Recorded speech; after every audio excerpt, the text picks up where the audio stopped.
In the last video, we learned about the method signature and method overloading. When a method gets called by another method, then it needs to decide which method to execute because of the given method call. It is possible that the two different method definitions with the two different signatures are eligible for a given method call. In this situation, it needs to decide the best match for the given method call. Namaste everyone, I am Gyan and you are watching the session 4 of Java and Web, Methods as Flow of Control. In this video, we will learn about the best match in the method overloading. Here the main is calling the method add. We have only one definition for the method add. Both formal arguments in the method add are of double type. Main is calling the method add. In this method call, the main is using the integers as actual arguments.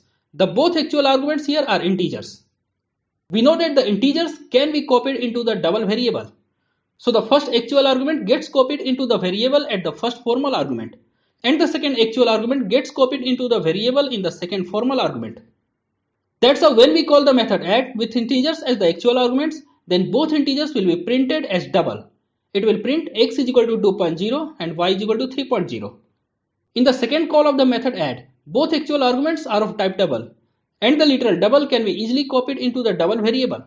That's how for the second method call, the method add gets executed and it prints x is equal to 4.5, y is equal to 5.5.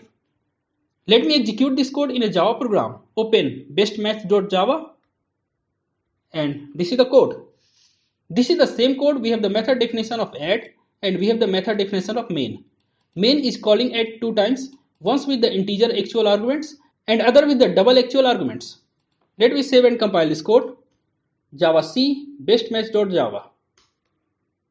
Compiles fine, then run it. Java bestmatch. It runs fine printing x is equal to 2.0, y is equal to 3.0 and x is equal to 4.5, y is equal to 5.5. In this case, we have two definitions for the method add. The first method add has two character variables as formal arguments, and the second method add has two double variables as the formal arguments. In the first call, the method main is calling the method add with two integers as the actual arguments. Since we have to copy the actual arguments into the formal arguments, so integers cannot be copied into the character variables. That's how this method definition will not be executed because of the add method call with the integer actual arguments. For this method call, the best match is this one, the method definition with the double formal arguments. That's how for the first method call, the second add method gets executed and it prints x is equal to 65.0 and y is equal to 66.0. In the second method call, we have the actual arguments of type double. So the method definition with the formal argument double gets executed for this method call, for the second method call with the double as actual arguments. And this method call prints x is equal to 4.5 and y is equal to 5.5. So here for the both method calls, the method definition with the character variables as formal arguments does not get executed. Let me execute this code in a Java program. Open bestmatch.java and this is the code. This is the same code as we just seen. Let me save and compile it. Java C bestmatch.java. Compiles fine, then run it. Java bestmatch. It runs fine printing x is equal to 65.0, y is equal to 66.0 and x is equal to 4.5, y is equal to 5.5. So let's see how the best match in the method overloading works. The compiler first tries to find the method definition with the formal arguments exact same type of the actual argument. If exact type not found, then it searches for the next type, that is right side in the graph below. You can see here in this example, in the first call we have the actual arguments as two integers. So in this case, the compiler tries to find the method definition with the formal argument of type integer. But since the integer is not found here, the compiler tries to find it with long, with float, and then it tries to find with the double. Finally, the compiler successfully finds the method definitions with the formal arguments of type double. In this case, the 65 and 66 are typecasted to the character. So best match for this method call is this one, the method definitions with the characters as formal argument. That's how the 65 as a character gets copied into the character variable x and the 66 as a character gets copied into the character variable y. And that's how for the first method call to add, the method definition of add with the character variables as formal arguments gets executed and it prints x is equal to a, y is equal to b. When we are using the doubles as the actual argument to the method calls, then the method definitions with the double as a formal argument gets executed and it prints x is equal to 4.5 and y is equal to 5.5. Let me try this code in a Java program. Open bestmatch.java and this is the code. Let me typecast here.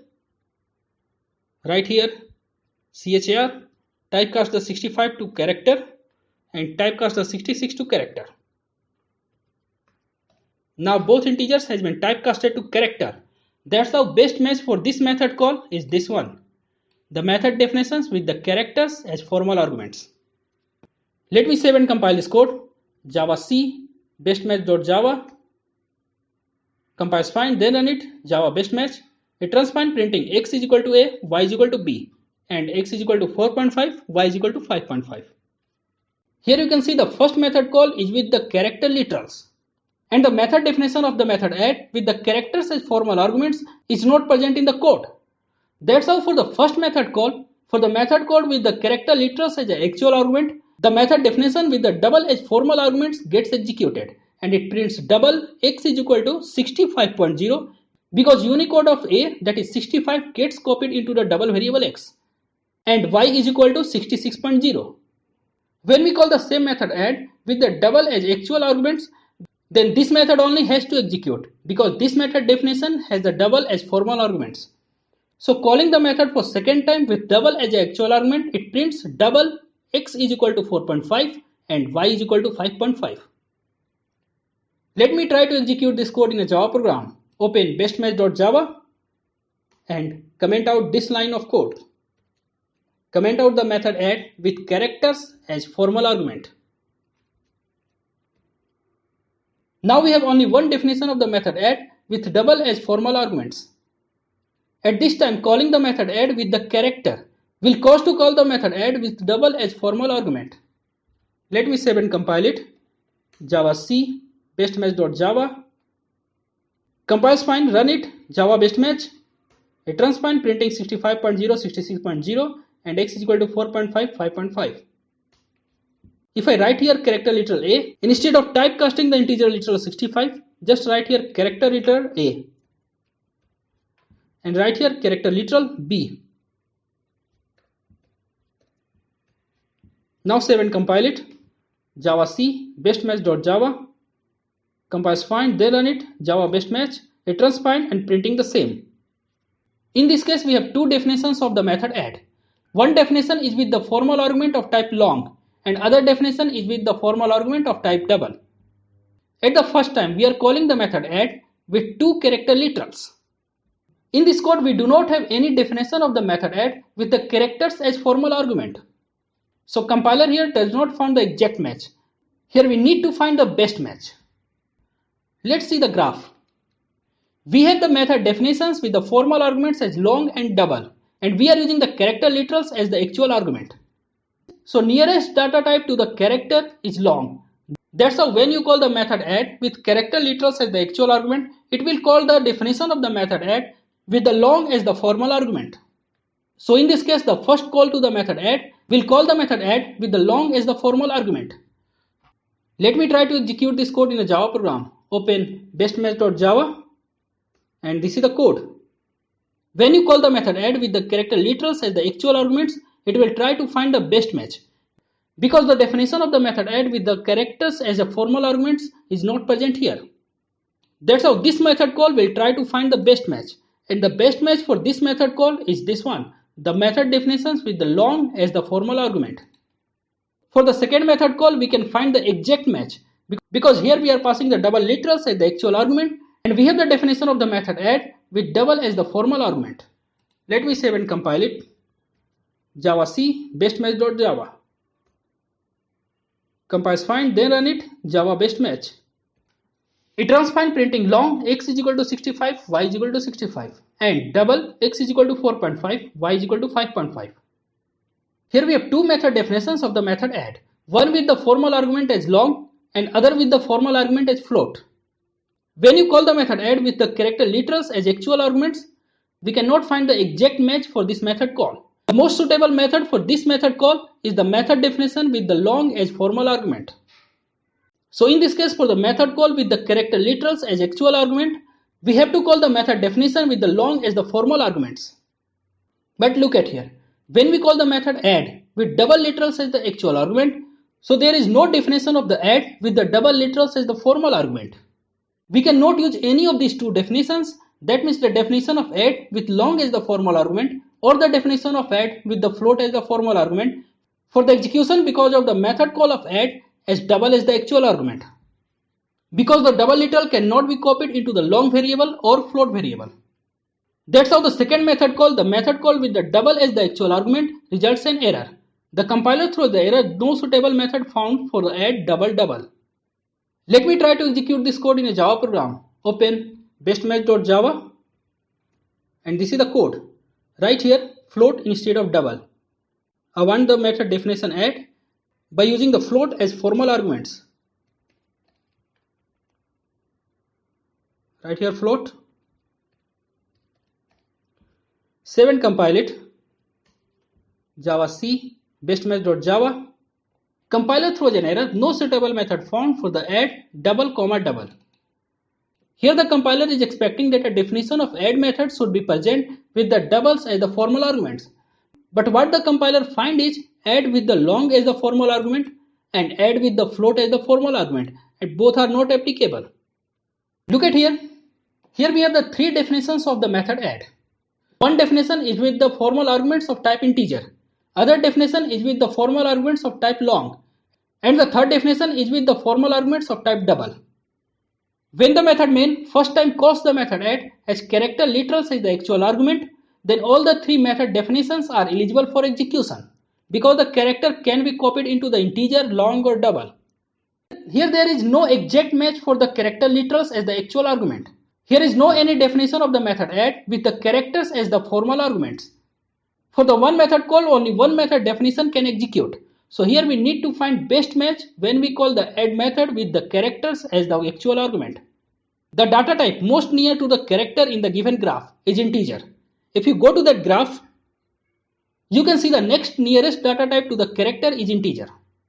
So that's how for this method call, the method definition with the formal argument integers gets executed and it prints int x is equal to 65, y is equal to 66. When we call the method add with the double as the actual arguments, then the method definition with the double as the formal argument gets executed because in this case the compiler finds the exact match. That's how when the method main calls the method add with double as the actual argument, it executes the method with the double as the formal argument and it prints double x is equal to 4.5, y is equal to 5.5. This is a task for you to execute this code practically in a Java program. Here you can see we have the four definitions of the method add. One with the formal argument sort, other one with the formal argument integer, third one with the formal argument long, and fourth one with the formal argument double. When the main call the method add with the character literals as the actual argument, then only three definitions are eligible for execution. One definition is the integer as a formal argument, other one is the long as a formal argument, and third one is the double as a formal argument. The method definition with sort as a formal argument is not eligible to execute because of the method call add with the character literals as the actual argument. Let's see this in the graph. You can see here character and sort are not connected to each other. That means the method definition with the sort as the formal argument will not be executed because of the method call with the character as the actual argument or vice versa. Since the nearest data type of the character in the graph is integer, that's how because of the method call with character literals as the actual argument, the method definition with the integer as the formal argument gets called and it prints int x is equal to 65, y is equal to 66. And similarly for the next method call, we need to execute the method definition with double as the formal argument. This is a task for you to try this code in a Java program. In this case, we have typecasted the character literals into the sort and then we are calling the method add. So here the exact match for the sort is found, this method. So because of the first method call, the method definition with the sort as the formal argument gets executed and it prints sort x is equal to 65, y is equal to 66. For the second method call as a double as the actual argument, the method definition with the double as the formal argument gets executed and it prints double x is equal to 4.5, y is equal to 5.5. Only thing you need to remember about the best match. The actual argument should be able to copy it into the formal argument. And the case in which the actual argument can be copied into the formal argument of more than one method definitions, then we try to find which data type is nearest to the actual argument in the given graph. Similar is the case when the both actual arguments and formal arguments are of different types. That means when you call method definitions with the sort y and integer x, with integer y and float x, like that. Look at this code. Here we have two definitions of the method add. One with the integer formal argument followed by the short formal argument, and other one is the float formal argument followed by the long formal argument. We are calling the method add using the integer literal followed by the character literal. If we check for the best match according to the first actual argument, then the first method definition with the first formal argument as integer is best suitable for the method call. But the second formal argument in the first definition of the method add is the sort type. The character literal a cannot be copied into the sort variable. That's how the first method definition is not suitable for this method call, because character literal a cannot be copied into the sort variable. In the second definition of the method add, we have the float formal argument followed by the long formal argument. The integer literal 5 can be copied into the float variable, and the character literal a can be copied into the long variable. That's how the best match for this method call is the second method definition, a method definition with the formal arguments float followed by long. So if we execute this code, it will print float long x is equal to 5.0 and y is equal to 65. Let me save and compile this code. Java C bestmatch.java, compiles fine, then run it. Java bestmatch. It runs fine, printing float long x is equal to 5.0, y is equal to 65. You can see here the first definition of the method add has the exact match for the first actual argument. But since the second actual argument cannot be copied into the second formal argument of the given definition, that's how this definition is not the best match for the given method call. The method definition which was the best match for this method call does not have any exact match. So these things you need to consider when you are working with the best match in the method overloading. That's all for this video, guys. Don't forget to like and share this video, subscribe this channel if you are new, and leave your valuable comments in the comment section below. Thanks for watching. See you in the next video.